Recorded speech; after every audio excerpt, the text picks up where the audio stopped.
The cabin of Flight 815 from New York to Washington, D.C., hummed with the low thrum of self-importance. It was a metal tube sealed not just against the thin air of the stratosphere, but against the realities of the world below. Here, worth was measured in the gleam of a watch, the crispness of a suit, and the casual, practiced boredom of those who flew this route weekly. It was a world of quiet hierarchies and unspoken rules, a world that had no place for the woman in seat 22C. Her name was Alara Vance. To the cabin, she was a smudge on a pristine canvas. Her dark hair was pulled back in a messy, functional ponytail that had surrendered to the day's humidity. Her face, devoid of makeup, was a map of quiet exhaustion, its lines speaking of things other than deadlines and stock prices. She wore a faded gray hoodie, the elbows worn thin to a soft, vulnerable sheen, and jeans that were a patchwork of blues from years of wear and mending. Her feet were clad in scuffed sneakers with frayed laces. She was slumped against the window, seemingly asleep, her small fabric tote bag clutched to her chest as if it were an anchor in a turbulent sea. A few rows ahead, in the spacious comfort of business class, Preston Croft adjusted the obscene weight of his gold chronograph, a gesture that was less about telling time and more about announcing its cost. He leaned towards his companion, a slick-haired junior executive named Sterling Hayes, and didn't bother to lower his voice. "They've really lowered their standards," Preston sneered, his gaze flicking dismissively towards the economy section, lingering for a moment on Alara. "Anyone can get on these days. It dilutes the brand." The ripple of condescending laughter was quiet but sharp. Sterling smirked, adjusting his own cufflinks. "Bet she used her last dime for that seat. Probably thinks D.C. has streets paved with gold." Further back, the judgment was more overt. Blair Monroe, an influencer whose entire existence was curated for the validation of strangers, had her phone out. Her audience of thousands was her constant companion, and they were about to be treated to a new piece of content. "Guys, you have to see this," she whispered into her phone's microphone, angling the camera discreetly towards Alara. "Seat 22C, total bargain, bin vibes. Like, does she even know where she is?" Her chat feed exploded with laughing emojis and cruel jokes. Blair smiled. Engagement was engagement. Across the aisle, Genevieve Shaw, a corporate consultant whose posture was as immaculate as her arguments, observed the scene with cold amusement. She turned to her balding colleague, her voice a carefully modulated instrument of disdain. "I imagine she's one of those charity cases the airline occasionally lets on for public relations. It's almost offensive, having to share the same air." Her colleague chuckled appreciatively. Genevieve flipped her perfectly coiffed hair, her diamond earrings catching the sterile cabin light. Even the flight attendant, a tall man named Landon with a buzz cut and a name tag pinned with military precision, partook in the silent verdict. When he served water, he glided past the suited men with a practiced smile. But when he reached 22C, his movements became clipped. He slammed the plastic cup down on Alara's tray table with unnecessary force. His glare lingered for a moment on her worn hoodie, a silent expression of contempt. She was a nuisance, a piece of clutter in his orderly workspace. Through it all, Alara did not stir. Her breathing remained deep and even, as if she were floating in some distant, peaceful ocean, far from the petty currents of their judgment. But she was not asleep. Beneath her closed eyelids, she was aware of every whisper, every snicker, every disdainful glance.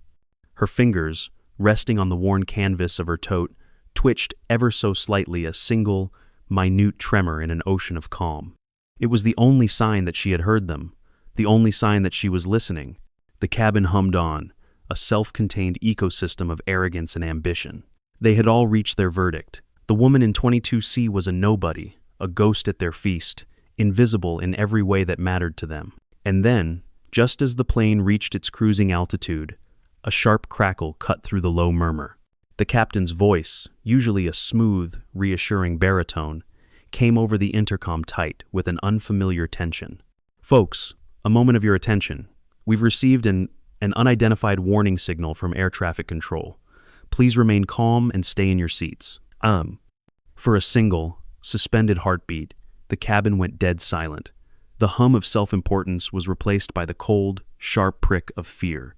The carefully constructed world inside the metal tube had just been breached. The captain's words shattered the cabin's fragile peace like a stone through glass. The silence lasted only a second before it was consumed by a rising tide of chaos. The practiced boredom vanished, replaced by raw, primal fear. Heads whipped around. Faces, moments before composed in masks of superiority, were now pressed against the small windows, searching the vast, empty blue for an answer. Phones, once tools for mockery and business, were now held up to film the clouds, as if the digital screens could capture a truth the naked eye could not. "Is it terrorists?" A man in a polo shirt shouted from the back, his voice cracking with a panic that proved dangerously contagious. Preston Croft, who had seemed so commanding moments earlier, gripped his armrests until his knuckles turned white. He muttered about lawsuits, about incompetence, his voice a low growl of impotent rage. Sterling Hayes was fumbling with his phone, trying to get a signal, his slicked-back hair now slightly disheveled. Blair Monroe, ever the performer, zoomed her camera in on the frantic faces around her. "Oh my God, you guys, this is wild," she whispered to her live stream, her voice a mixture of genuine fear and a performer's thrill. Something is really happening. Even Genevieve Shaw's perfect composure had cracked. She clutched the arm of her colleague, her manicured nails digging into his pinstriped suit. "We should have taken the private jet," she hissed, the words a bitter admission of vulnerability. Amidst the escalating pandemonium, Alara Vance moved. She did not panic. She did not rush to the window. She simply opened her eyes. They were dark and steady, the color of a storm-tossed sea at midnight, and they held a depth that seemed to see through the thin metal of the fuselage and into the sky beyond. She leaned forward, just a fraction, her posture shifting from weary traveler to something else entirely, something alert and focused. And then she spoke, her words so soft they were almost absorbed by the rising clamor. But in the charged air, they carried. "Not terrorists," she whispered, her voice a calm, clear note in the cacophony. "They're here for me." Preston Croft, whose seat was just ahead and across the aisle, caught the whisper. He spun around. His face flushed a blotchy red, a mixture of fear and outrage. The woman he had dismissed as human refuse was now speaking nonsense, adding insanity to the chaos. "What did you just say?" he boomed, his voice cannoning through the cabin. Every eye, every camera, swung toward seat 22C. "Who in the hell do you think you are, saying something like that?" Blair Monroe giggled, a sharp, nervous sound. Her camera found its new star. "Oh my God, she's completely lost it," she narrated to her followers. "The weird lady thinks this is all about her. This is gold." Landon, the flight attendant, strode over, his jaw tight with authority. "Ma'am," he said, his tone final and condescending, "I'm going to need you to stay quiet. You are creating a disturbance." But before anyone else could speak, a new sound ripped through the air. It wasn't the familiar drone of their own engines. It was a low, guttural roar that vibrated through the floor of the plane, a sound of immense, contained power. Heads whipped back to the windows, and then they saw them. Two F-22 Raptors, sleek and gray-like predators, carved from granite, sliced through the sky. They weren't distant specks. They were terrifyingly close, their wings so near you could see the rivets studding their fuselages. They moved with a fluid, lethal grace, flanking the commercial airliner as if it were a clumsy sheep being herded by wolves. Screams filled the cabin, genuine this time, stripped of all artifice. This was no longer a signal or a warning. This was a military escort, or an interception. It was in this moment of pure, unadulterated terror that Alara's whispered claim hung in the air, no longer seeming insane, but impossibly, terrifyingly plausible. The presence of the fighter jets transformed the cabin's fear into a volatile cocktail of panic and disbelief. Alara's quiet statement, once dismissed as the babbling of a lunatic, now echoed with a strange, unsettling resonance. The passengers, desperate for an outlet for their anxiety, turned their collective focus on her. She became the lightning rod for their terror and confusion. "She's a crazy person," someone shouted from the back. "She's probably the reason they're here." "Oh." Preston Croft, emboldened by the agreement of the crowd, pointed a trembling finger at Alara. "You! What did you do? Are you some kind of criminal?" Landon, the flight attendant, saw his moment to impose order. He marched down the aisle, his face a mask of grim determination. "Ma'am, that's enough. I am officially warning you. Stay quiet or you will be reported to federal security when we land." His voice was laced with a threat, the tone one uses for a child or an imbecile. The cabin roared with a strange, hysterical laughter. It was easier to believe she was a fool than to confront the terrifying reality outside their windows. A man in a tailored blazer a few rows behind leaned forward, a smug grin on his face. "You know," he said, his voice loud enough for half the cabin to hear, "if you're going to make up stories, at least try to dress the part." He gestured at her frayed hoodie, as if it were Exhibit A in the case against her credibility. Amidst the jeers, one passenger remained silent and watchful. In row 34 sat Arthur Pendleton, an elderly man with hands that trembled slightly from age, but with eyes that missed nothing. A veteran of a long-forgotten war, he wasn't looking at Alara, he was squinting at the jets. He recognized the precision of their formation, the way they held their position relative to the commercial plane. It wasn't an interception, it was an escort, the kind reserved for one thing and one thing only. "That's the president's personal escort squad," he whispered to himself, his voice raspy with disbelief. Impossible. His gaze shifted from the jets to the woman at the center of the storm, a flicker of an unbelievable, long-buried memory trying to surface. Alara ignored them all. The insults, the threats, the laughter, they were like water off a duck's back. Her focus was absolute. With a slow, deliberate movement that defied the cabin's frenzy, she unbuckled her seatbelt. "Ma'am, sit down immediately," Landon commanded, stepping forward to block her path. She didn't even look at him. She reached into the worn fabric tote bag that had been her constant companion. Her movements were careful, precise. She wasn't searching. She knew exactly what she was looking for. Her fingers closed around a small, cool object. She pulled it out. It was a silver metal tag, no bigger than a keychain, scratched and dented from years of hidden existence. Engraved on its surface, catching the frantic cabin light, were 2 words and a number. Night Viper 22. The cabin didn't see it yet, but Arthur Pendleton did. His hands gripped his armrests, his knuckles turning white, his breath caught in his throat. It couldn't be. Alara didn't display the tag. She didn't brandish it like a weapon. She simply closed her hand around it, the metal cool against her palm, a tangible link to a life she had buried. Then, with a grace that was utterly at odds with her appearance, she stood up. She bypassed the sputtering Landon as if he were a ghost. Every eye followed her, a mixture of scorn and a new, creeping curiosity. Blair's live stream was capturing it all. Alara walked to the emergency radio panel near the galley, her steps even and sure on the trembling floor of the aircraft. The cabin held its breath, waiting for the final act of this bizarre play. Alara reached the emergency radio, her back to the gawking, silent cabin. Her silhouette was framed by the window, with one of the F-22 second hanging in the sky just beyond her shoulder like a loyal, deadly guardian. She ignored the frantic hand signals from another flight attendant. Her fingers, steady and sure, pressed the button on the handset. The radio crackled to life, the sound cutting through the thick, expectant air. Her voice, when it came, was not the whisper of a weary traveler. It was the clear, calm voice of command, a voice that belonged in a cockpit, not in economy class. "This is Night Viper 22C, requesting acknowledgement," she said. The silence that followed was absolute. It was a void, a vacuum that sucked all the noise and doubt from the cabin. Phones dropped from nerveless fingers. Blair Monroe's mouth hung open, her live stream forgotten. Preston Croft froze mid-sneer. Outside the window, the response came. It wasn't verbal. It was something far more profound. The F-22 Raptor on the right side of the plane, a billion-dollar instrument of war, dipped its wing in a sharp, deliberate salute. A moment later, its partner on the left did the same. It was an unmistakable gesture of deep, profound respect. A collective gasp went through the cabin. It was Arthur Pendleton's voice that broke the spell. It was a choked, trembling whisper, filled with a 7-year-old grief and a fresh, impossible awe. "My God," he breathed, tears welling in his old eyes.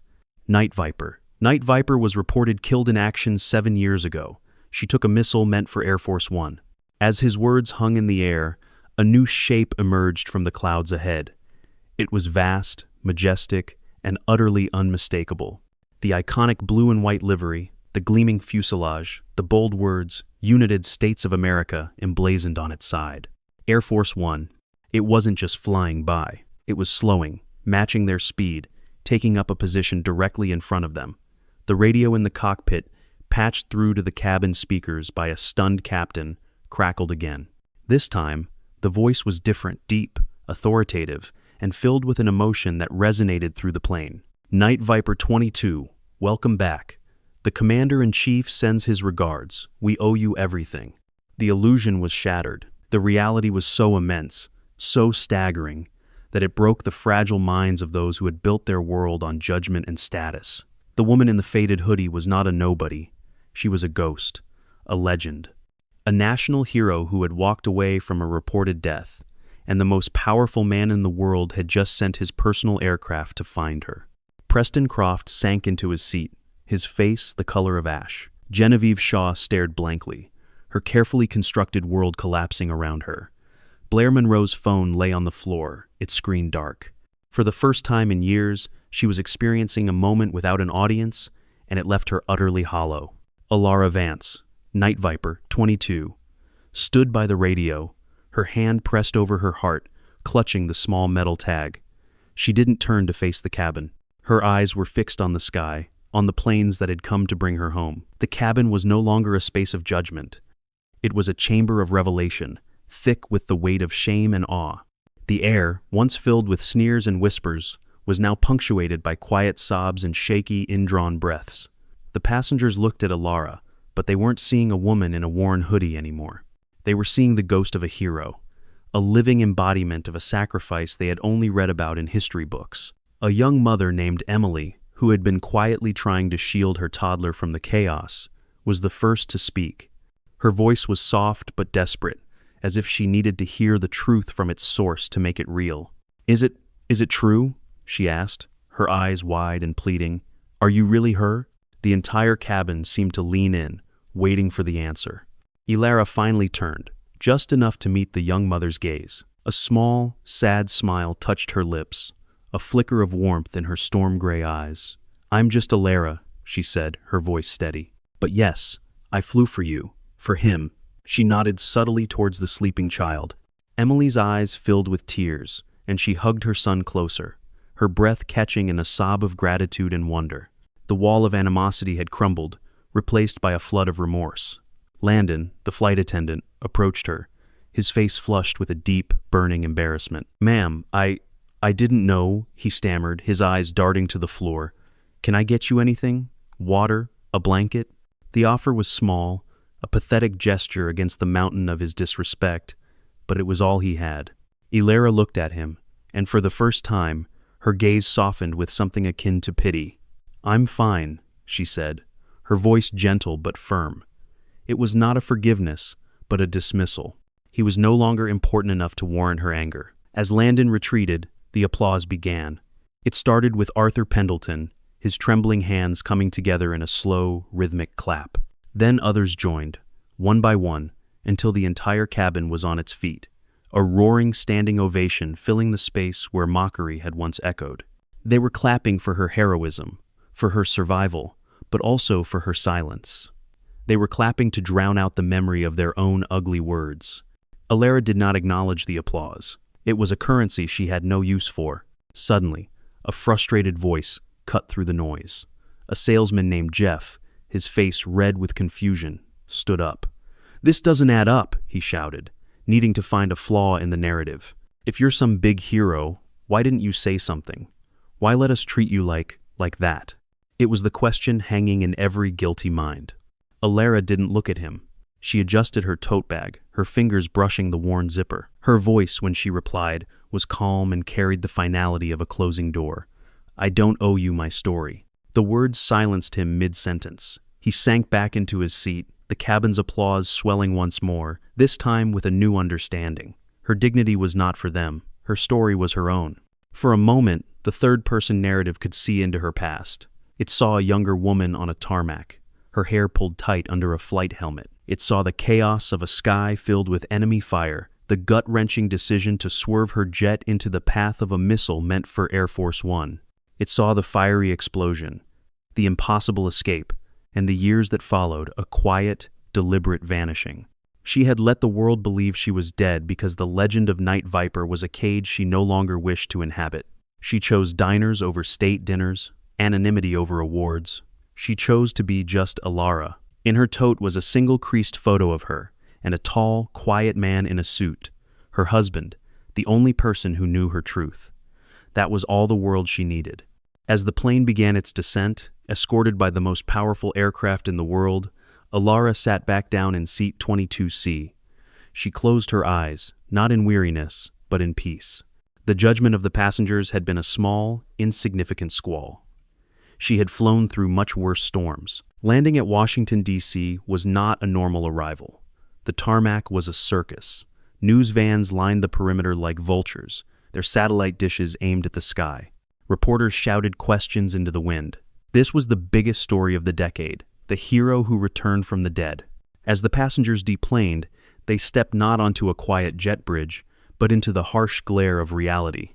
And for many, it was a reality of immediate and severe consequence.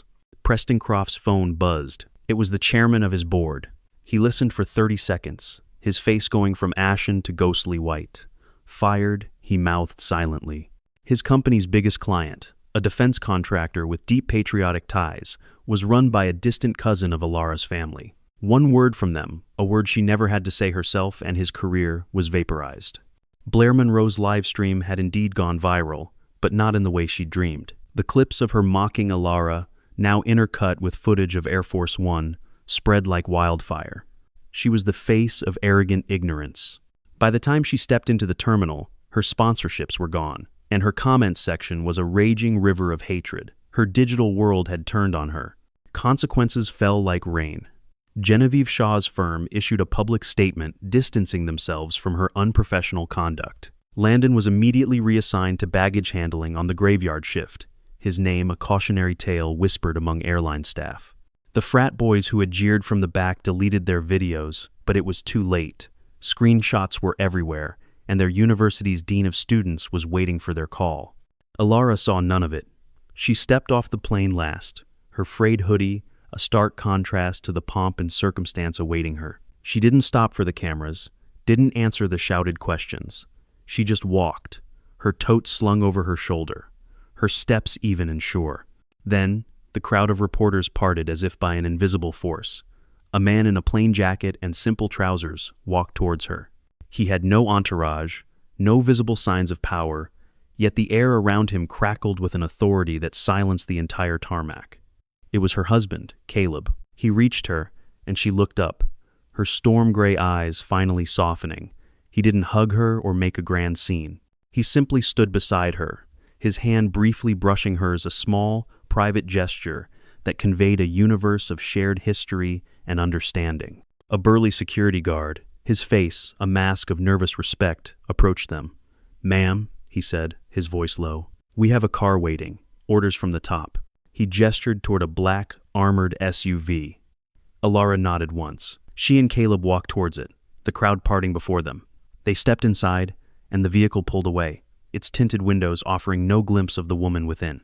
She didn't need rescuing. She never had. She had walked through their judgment, their laughter, their doubt, and emerged on the other side, not because she had fought back, but because she didn't need to. Her truth was her armor. The headlines the next day would scream about the mystery of Night Viper, but Alara wouldn't read them. She was already gone, walking back into a quiet life that was infinitely more valuable than their fleeting admiration. For in this world of noise and spectacle, true worth is not what is seen, but what is done. It is not worn on the wrist or flaunted for a camera. It is carried quietly, in the heart, and etched not in headlines, but in the memory of a grateful sky.